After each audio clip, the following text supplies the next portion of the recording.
Olá pessoal, eu sou a professora Thalita, professora de língua portuguesa. Então vamos lembrar algumas coisas assim que vão te ajudar na hora de fazer o seu Enem? Lembrando que a língua portuguesa a gente tem uma infinidade de coisas.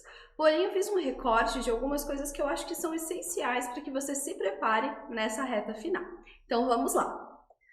Primeira coisa que nós temos que lembrar é que a língua portuguesa ela é dividida em análise sintática e análise morfológica. Então a gente vai focar um pouquinho nessa análise morfológica, porque sempre o Enem foca em análise morfológica. Ai, prof, mas vai ter uma pergunta específica falando, o que é um substantivo, o que é um adjetivo? Não, gente, jamais. Porém, dentro de um texto, de um contexto, pode sim ter alguma pergunta, essa conjunção, qual é o sentido que ela passa? Então, por isso que é importante a gente relembrar isso. Então, vamos entender quais são essas classes. A primeira delas é o substantivo. Então, nós temos o que é a classificação de um substantivo. São nomes em geral, desde objetos, fenômenos, lugares, qualidades, ações, dentre outros. Então, nisso, a gente tem que lembrar que tudo que recebe um nome é um substantivo. Por exemplo, meu próprio nome é um substantivo. Por exemplo, caneta. Caneta é um substantivo. Mesa, estudante, ou seja, tudo aquilo que dá nome a alguma coisa. Também nós temos o verbo. O verbo nada mais é do que uma ação, um estado ou um fenômeno da natureza. Então, vale a gente lembrar que a galera sempre, é ação. Nem sempre é ação. Então, tome cuidado com isso. E também tem uma dica bem importante quando a gente fala de verbo. O verbo, ele pode sim ser um substantivo, então tome muito cuidado com isso. Porque o Enem geralmente faz justamente isso, muda um pouquinho ali, a gente vai no automático e acaba se confundindo. Então, muito cuidado. Mas voltando aqui. Então, nós temos também o adjetivo, que são características de um substantivo. Então, por exemplo, se eu falo, Thalita professora. Thalita é o meu substantivo, porque está dando nome. Professora pode ser um substantivo também, mas nesse caso está sendo um adjetivo porque ele está caracterizando o substantivo Thalita. Também nós temos o pronome, que é a relação das pessoas do discurso. Gente, uma atenção muito especial ao pronome, então olha a dica aqui para a redação. Então a gente tem que lembrar que os pronomes, eles nos ajudam muito a não tornar o nosso texto repetitivo. Lembra da aula que eu fiz com a professora Cleusa? Lá a gente retomou bastante essa questão dos pronomes. Então vale lembrar, se eu começo falando de uma pessoa, sei lá, por exemplo, a Maria, mas eu não quero ficar repetindo Maria, Maria, Maria, eu uso o quê? Pronomes. Então, por exemplo, ela, posso usar também sua amiga, minha amiga, dependendo do contexto em que estiver aplicado, tá? Então, os pronomes nos ajudam tanto na prova de linguagens quanto em redação. Então, muito cuidado. Também os artigos, que eles vêm antes de substantivos e servem para especificar ou generalizar. Como assim? Por exemplo, se eu falo a menina, menina é o nosso substantivo e esse a é o nosso artigo. Mas assim, eu não estou especificando, eu não estou falando da menina específica. Agora, se eu falo uma menina, pode ser qualquer menina, então eu não estou especificando. Então, lembre-se, o artigo ele vai nos auxiliar nisso. E também vale a gente lembrar que ele nos ajuda a saber se uma palavra ela é um substantivo ou não. Então, muito cuidado com aquela dica que eu dei anteriormente em relação ao verbo sendo um substantivo. Também nós temos o numeral, que indica a posição ou o número do elemento. Então, a gente está acostumado a pensar nos numerais 1, 2, 3. Porém, se eu coloco primeiro, segundo, quarto, todos eles também são numerais. Também nós temos a preposição, que liga dois elementos da oração. Então, por exemplo, se eu pego a palavra doce de leite, doce é o nosso substantivo. E eu sei que leite, então, está sendo o nosso adjetivo justamente porque eu tenho a preposição. Então, a preposição está ligando esses elementos. Tá? Então, ela vai ligar normalmente palavras. E isso é bem importante de lembrar. Também nós temos a conjunção. Gente, destaque especial para a conjunção. Por quê? Ela liga dois elementos ou duas orações de mesmo valor gramatical. Gente, diquinha especial. Lembrem-se, conjunção vocês têm que colocar no coração de vocês, tá? Porque isso vai ajudar tanto na sua prova de linguagens quanto na redação. E principalmente se a gente fizer uma estimativa das últimas provas do Enem, sempre nós temos a conjunção. Mas como que a conjunção cai no Enem? Para eu saber o valor semântico dela. Nossa, o prof falou uma palavra complicada, né? Mas o que é o valor semântico? É eu saber qual é o sentido que ela traz ali. Então, por exemplo, mas a gente sempre associa a contradição, oposição. Porém, se eu coloco o mas e o e juntos, muda tudo. Então, é justamente isso que o Enem quer de vocês. Perceber se vocês conseguem analisar essa diferença. Então, essa dica é extremamente importante. Também nós temos a interjeição. Essa é a classe de palavras que o pessoal sempre esquece. Por quê, gente? Ela exprime emoções e sentimentos. Então, a gente vai ver isso muito no texto literário, tá? Justamente para trazer essa expressividade do texto. Então, nossa, meu Deus, são todas, né, exemplos de interjeições. Como que a gente vai lembrar se é uma interjeição? Basta a gente ver o exemplo aqui. Nós temos o quê? Ó, sempre um ponto de exclamação junto. Então, é muito importante lembrar disso. Ponto de exclamação, geralmente, lembrando que no português a gente nunca tem uma regra geral, ele vai indicar o quê? A nossa interjeição. E para finalizar, nós temos o advérbio, que ele vai exprimir circunstância de tempo, modo, intensidade, entre outros. Gente, advérbio, nós temos uma infinidade de circunstâncias que eles podem, né, trazer para um texto. Então, nós temos, por exemplo, agora da ideia de tempo. Então, a gente sempre tem que analisar qual é o aspecto que aquele advérbio está trazendo ali para aquele momento. E vale lembrar também, gente, que o advérbio, quando a gente transfere ele para análise sintática, e ele se transforma, né, no adjunto adverbial, ele sempre deve estar separado por vírgula, tá? Então, lembrando, tá escrevendo o seu texto? Lembre-se disso. Eu tenho que sempre lembrar da vírgula, tá? Inclusive, é um erro bem comum do pessoal que está fazendo a redação. Só que, além disso, nós também temos que lembrar que essas classes de palavras, elas podem ser divididas em variáveis e invariáveis. Então, vamos fazer uma análise basiquinha aqui. Variável, então, tem variação. Quando eu tenho o prefixo in, quer dizer não. Ou seja, não varia. E como que essas classes de palavras, elas podem variar? Elas podem variar em gênero, número, grau. Então, a gente tem uma infinidade de possíveis variações. Então, é importante a gente lembrar dessa diferença, tá? Claro, não vai ter uma questão lá do Enem te perguntando quais são as variações de uma palavra. Mas é importante que você entenda justamente para pensar na concordância de uma oração, por exemplo. Então, para a gente lembrar, substantivo varia, adjetivo também varia, verbo também. Lembrando que o verbo, gente, é o que mais tem variações. Pronomes também variam, artigos e numerais. Então, a gente tem que lembrar que cada um tem a sua especificidade, tá? Então, por exemplo, substantivo, eu tenho a questão de número e tenho também a questão de gênero.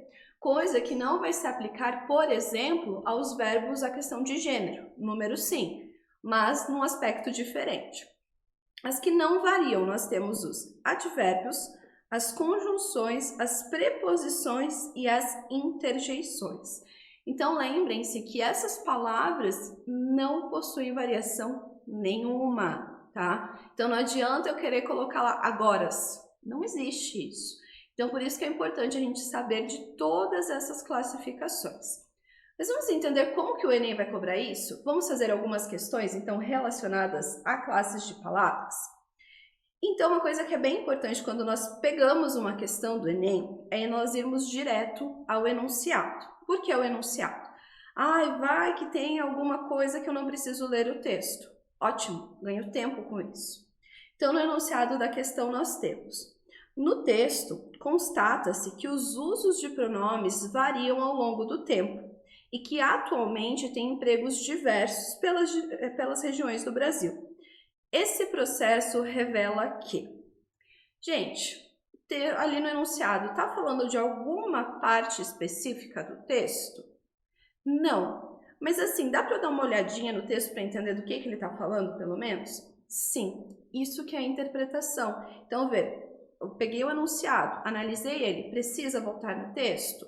Ah, precisa. Ah, não precisa. Então, muito cuidado com esses detalhes. Então, ali no texto nós temos, os linguistas têm notado a expansão do tratamento informal. Tenho 78 anos e devia ser tratado por senhor, mas meus alunos mais jovens me tratam por você, diz o professor Ataliba Castilho. Aparentemente sem se incomodar com a informalidade, inconcebível em seus tempos de estudante. O você, porém, não reinará sozinho. O tu predomina em Porto Alegre e convive com o você no Rio de Janeiro e em Recife. Enquanto você é transformado predominantemente em São Paulo, Curitiba, Belo Horizonte e Salvador. O tu já era mais próximo e menos formal que você nas quase 500 cartas do acervo online de uma instituição universitária, quase todas de poetas, políticos e outras personalidades do final do século XIX e início do século XX. Então, observem que aqui eu nem precisava ter um conhecimento grande de pronomes. Por quê? O texto já nos guia em relação a isso.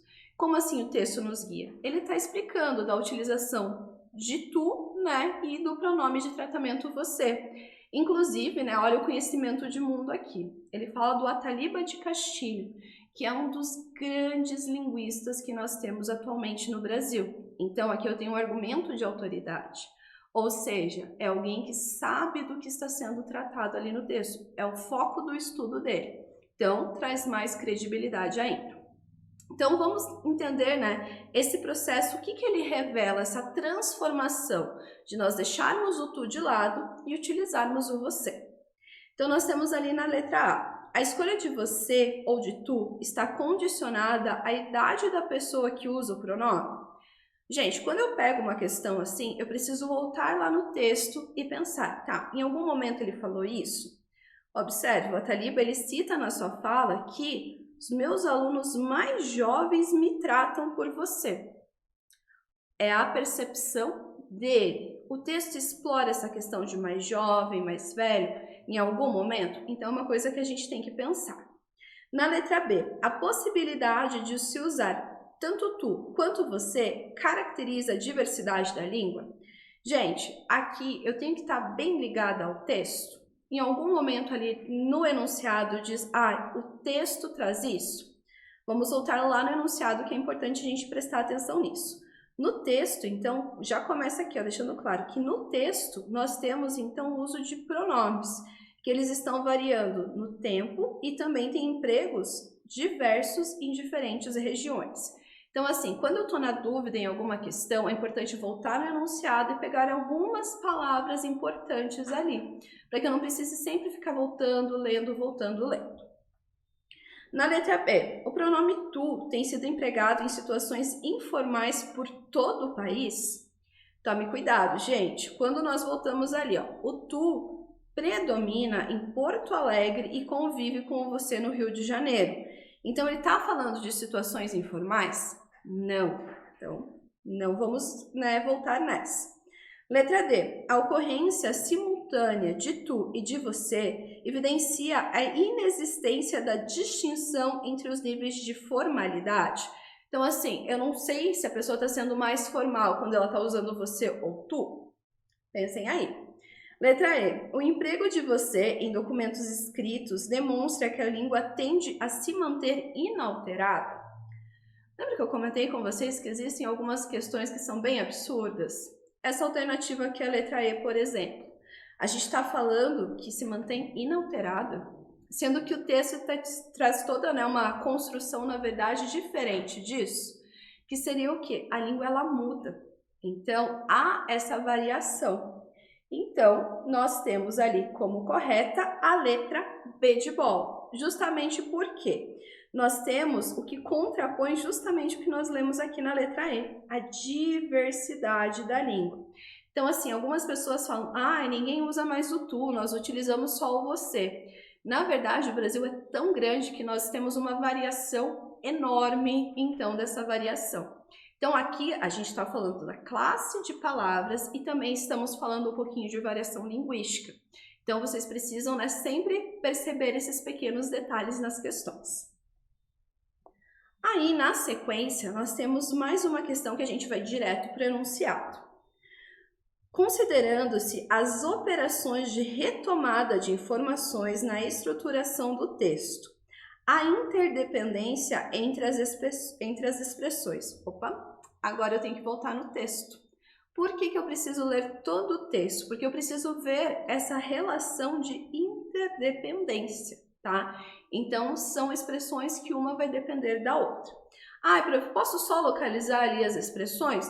Pode, é um caminho, mas normalmente questões onde eu só tenho que localizar um determinado termo, o Enem ele já traz essa palavra ou essa expressão destacada, tá? Então vamos ao texto. Os velhos papéis, quando não são consumidos pelo fogo, às vezes acordam de seu sono para contar notícias do passado. É assim que se descobre algo novo de um nome antigo, sobre o qual já se julgava saber tudo, como Machado de Assis. Por exemplo, você provavelmente não sabe que o autor carioca, morto em 1908, escreveu uma letra do hino nacional em 1867. E não poderia saber mesmo, porque os versos seguiam inéditos até hoje. Essa letra acaba de ser descoberta em um jornal antigo de Florianópolis, pelo pesquisador independente Felipe Rissac. Das florestas em que habito, solto um canto varonil, em honra e glória de Pedro, o gigante do Brasil. Diz o começo do hino, composto por 7 estrofes em redondilhas maiores, ou seja, versos de 7 sílabas poéticas. O trecho também é um refrão da música. O Pedro mencionado é o imperador Dom Pedro II. O bruxo do velho Cosme compôs a letra para o aniversário de 42 anos do monarca, em 2 de dezembro daquele ano. O hino seria apresentado naquele dia no Teatro da Cidade do Desterro, antigo nome de Florianópolis. Então observem que aqui a gente tem algo que as pessoas às vezes acabam esquecendo quando a gente está falando de um texto. É a interdependência de termos. Ou seja, ali, quais são as duas expressões que têm alguma ligação? Então, a gente precisa analisar isso. Na letra A, nós temos os velhos papéis, é assim. Letra B, algo novo, sobre o qual. Letra C, um nome antigo, e por exemplo. Letra C, o gigante do Brasil e o Pedro mencionado. Ou é o imperador Dom Pedro II e o bruxo do velho Cosme. Então, aqui nessa questão, nós temos como correta a letra D. E por que eu já quis colocar ali a resposta para que a gente possa analisar de forma mais direta o nosso texto? Então, aqui, gente, o que nós temos que analisar? O gigante do Brasil e o Pedro mencionado, eles estão falando justamente de quem? De Dom Pedro II. Ou seja, são duas expressões que fazem referência a exatamente a mesma coisa. Então, é isso que a gente fala de relação de interdependência. Palavra bonita, né? Mas que às vezes a gente não lembra o que significa. Então, são palavras que estão relacionadas ao mesmo termo, tá? Então, é bem importante que vocês também procurem aprender palavras diferentes, porque o Enem gosta de umas palavras bonitas. Então, é importante que vocês também, né, ampliem o vocabulário de vocês. Então, aqui a gente percebe essa relação entre essas duas expressões. Mais uma questãozinha, então, nós temos aqui, né, uma música. Então, vamos ler aqui o enunciado novamente para ver se nós precisamos voltar ali na música. As letras de samba normalmente se caracterizam por apresentarem marcas informais do uso da língua. Nessa letra de Nelson Sargento, são exemplos dessas marcas. Gente, eu preciso voltar no texto? Não há necessidade. Justamente porque, quando a gente for bater o olho ali nas expressões, vocês vão perceber que são expressões que a gente não vai encontrar, por exemplo, num livro do Machado de Assis. Então, a gente tem o nível da informalidade da língua. E é até importante a gente lembrar que a informalidade, ela não está errada na nossa fala, mas nós não podemos utilizar, por exemplo, na redação do Enem. Ah, prof, mas como que ele fez uma música informal? Porque ele tem a licença poética, então tá tudo certo. Então, nós temos ali na letra A, falação e pros bailes. B, você, teatro de revista. C, perfeito e carnaval. D, beber bem e oculista. Ou E, curar e falso moralista. Observem que o Enem, como ele usa a teoria da tri, quase todas as alternativas ali, você olha, tem uma palavrinha ali que é informal. Mas tome cuidado, por quê? É justamente isso que eles querem, que você fique, pera, mas tem duas ali que eu tô na dúvida. E é sempre isso que vai acontecer, mas vamos analisar essas alternativas com calma. Falação, nível informal. Para os bailes, também. Por quê, gente? Seria para o baile, tá? Então é importante que a gente lembre que vocês usam muito, né, o pra. Mas o pra, gente, é nível informal, tá? Você é informal? A gente viu no texto anterior que nem sempre. Teatro de revista, gente, não é informal. Perfeito e carnaval, nenhum nem outro. Beber bem e oculista. Oculista é informal, que seria o que as pessoas chamam de oftalmo, né? E curar e falso moralista, então o que a gente observa aqui? Que nós temos realmente como correta a letra A. Então observem que nessas três questões nós pudemos ver que não é simplesmente saber as 10 classes de palavras ou saber interpretar bem um texto, mas sim você relacionar todas essas informações. Então é importantíssimo que vocês lembrem disso na hora de fazer o Enem. Então não vai ter uma perguntinha específica sobre o substantivo, não vai ter uma perguntinha específica sobre o verbo. Então é importante que vocês entendam essa relação que existe entre os diferentes conteúdos, tá? Então o português é justamente isso, a gramática é justamente isso. A gente está muito acostumado a colocar tudo em caixinhas, né, separadas, mas na verdade a prova de linguagens nos mostra justamente o contrário. Está tudo interligado e é justamente isso que a prova espera de você. Também nós temos questões de interpretação de texto, que, gente, todo ano é sempre igual. Mas vale lembrar que a interpretação não é somente para a área de linguagens, não, tá?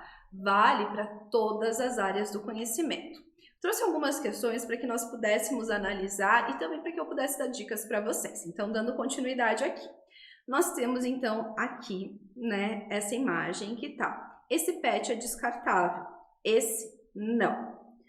A associação entre o texto verbal e as imagens da garrafa e do cão configura recurso expressivo que busca.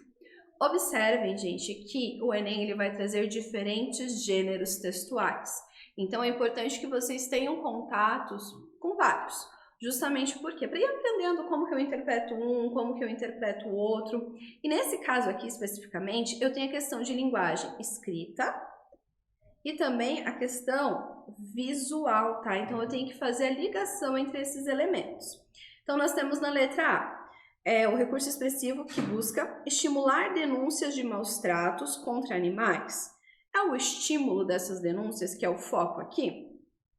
Desvincular o conceito de descarte da ideia de negligência. Letra C. Incentivar campanhas de adoção de animais em situação de rua. D. Sensibilizar o público em relação ao abandono de animais domésticos. E letra E. Alertar a população sobre as sanções legais acerca de uma prática criminosa. Então observem que assim, numa primeira leitura, praticamente todas as respostas elas parecem corretas. E é justamente isso que vocês devem cuidar. Então, vamos voltar aqui nas alternativas. Nós temos aqui desvincular, incentivar, sensibilizar e alertar. Aqui a gente precisa de um conhecimento. Que tipo de texto eu tenho aqui? Eu tenho uma campanha de conscientização. Então, eu tenho que pensar, tá, campanha de conscientização, qual seria o verbo utilizado ali? Conscientizar. Não tem. E agora, a gente vai procurar sinônimos. Primeira coisa, incentivar a campanha de adoção de animais. Em algum momento a gente fala de adoção? Não, observem esse cantinho aqui. Nós temos a questão do abandono, tá? Então, por isso que é importante a gente olhar o texto como um todo. Lembrando que imagem também é texto. Porque aqui ó, nós temos a palavra abandono e a alternativa D, ela tem abandono. Aqui, gente, na letra C, não é a adoção, porque em nenhum momento é citada essa palavra. Na letra D, alertar sobre as sanções legais. Gente, na verdade, a gente tem aqui a lei federal, mas é o foco do texto? Não. Então, aqui a gente tem essa relação entre material descartável e o animalzinho. Tanto que eles usam, né, a palavra pet nos seus diferentes significados. Então, eles utilizam a garrafa pet e, né, como nós utilizamos hoje em dia, pet para fazer referência aos animais domésticos. Então, nesse caso aqui, nós temos que prestar muita atenção nessa associação aqui da palavra, tá? Então, por isso que é sensibilizar o público em relação a esse abandono. Justamente porque entender que eles não são descartáveis como uma garrafa PET, por exemplo. Dando sequência, nós temos o seguinte texto. A seguinte questão. O texto indica que as transformações nas experiências lúdicas da infância. Essa questão não traz nada aqui no enunciado, ou seja, a gente volta lá no texto. Coincidindo com o Dia Internacional dos Direitos da Infância, foram apresentados diversos trabalhos que mostraram as mudanças que afetam a vida das crianças. Um desses estudos compara o que sonham e brincam as crianças de hoje em relação às dos anos 1990. E o que se descobriu é que as crianças têm agora menos lazer e estão mais sobrecarregadas por deveres e atividades extracurriculares do que as de 25 anos atrás. As crianças de hoje não só se dedicam menos tempo para brincar, como também quando brincam, a maioria não o faz com outras crianças no parque, na rua ou na praça, mas em casa e muitas vezes sozinhas. E já não brincam tanto com brinquedos, mas com aparelhos eletrônicos, entre os quais predominam o jogo individual com a máquina. Então, nós temos aqui, gente, uma reportagem que foi tirada do jornal É o País. Então, a gente tem que entender ali. O texto indica transformações nas experiências lúdicas na infância. Letra A. Fomentaram as relações sociais entre as crianças. Tornaram o lazer uma prática difundida entre as crianças? Letra C. Incentivaram a criação de novos espaços para se divertir? Letra D. Promoveram uma convivência corporal menos ativa? Ou letra E. Contribuíram para o aumento do tempo dedicado para brincar? Então, aqui nós percebemos que o grande foco do texto é falar sobre o quê? Que as crianças lá da década de 90, elas se mexiam mais, brincavam entre elas. Então, justamente essa questão da vivência corporal, que atualmente essas crianças, elas não têm tanto. Então, elas não são mais tão ativas quanto nós tínhamos anteriormente. E a próxima questão nós temos aqui, então. O que assegura o reconhecimento desse texto em quadrinhos como prefácio é o ou a. Então, assim, a gente tem que voltar ali na história. A pesquisa foi o primeiro passo na produção deste texto. Deixa de drama, a maior parte do material está online, seguida da seleção das informações e da elaboração de um roteiro. O desenho feito à tinta. Não olha ainda. E depois editado e colorizado digitalmente. Depois de todo o trabalho, este livro só precisa de mais uma coisa: ser lido. Então ali, gente, nós temos, né, a função que assegura o reconhecimento desse texto em quadrinhos como prefácio. Aqui a gente precisa de um conhecimento de mundo. O prefácio vem antes do texto em si. Então, o que ele, né, nos assegura isso? A função de apresentação do livro, o apelo emocional apoiado nas imagens, descrição do processo criativo da autora, referência à mescla dos trabalhos manual e digital, ou a letra E, uso de elementos gráficos voltados para o público-alvo. Então aqui, gente, é a função de apresentação do livro, ou seja, era uma interpretação que o mais difícil era lembrar o que era um prefácio. Tá? Então, neste caso aqui, por que ele está apresentando o que é um livro? Ele utilizou, então, o quadrinho no começo de um livro para apresentar, olha, atualmente o hábito de leitura tem caído. Então, as pessoas ficam, ai, nossa, olha essa capa maravilhosa e tudo mais. E o que menos eles fazem é ler o livro. Então, o autor fez justamente essa brincadeira, tá? Então, colocando no começo da sua obra. Gente, não esqueçam nós estamos na semana de revisão, nós temos outros vídeos aqui de diferentes áreas do conhecimento. Se inscrevam no canal do Missão Enem e não esqueçam de assistir todos os vídeos para se preparar, tá bom? Até a próxima!